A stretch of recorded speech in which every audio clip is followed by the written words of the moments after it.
శివుడు ఎంత ప్రొటెక్టివ్ అంటే, నీకు ఎవడో ఒక శత్రువు ఉన్నాడు, వాడు నిన్ను చూసి ఓరవలేకపోతున్నాడు, ఎప్పుడు నీకేదో ఒక హాని జరగాలి చెయ్యాలి అని చూస్తున్నాడు.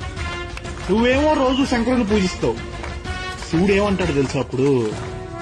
నా ఎగ్జిస్టెన్స్ ని నమ్మి నేను ఉన్నానని మనసా వాచా కర్మణ నమ్మి కొలిచే నా భక్తుడికి హాని చేయాలని చూస్తే వాడు తప్పు చేసినా సరే, ఐ మెన్షన్ ఇట్, వాడు తప్పు చేసినా సరే నాకు వదిలే, నువ్వు వేయగలిగిన దానికన్నా పెద్ద శిక్ష వేస్తా. తండ్రిగా నా భక్తుల మీద నాకు ఆ హక్కు ఉంది. అలా కాదని నువ్వు వాడికి హాని చేయాలని చూస్తే ఏదో ఒక రూపంలో వస్తా, ఖచ్చితంగా నిన్ను చంపేస్తా. ఆ చంపడం కూడా అలా ఇలా కాదు, మళ్లీ ఇంకో జన్మెత్తాలి అన్నప్పుడు నీ ఒంట్లో ఆఖరి రక్తపు కణం కూడా బెదిరి చచ్చేలా చంపుతా అంటాడు శంకరుడు. అంత ప్రొటెక్టివ్ అండ్ అంత ప్రేమ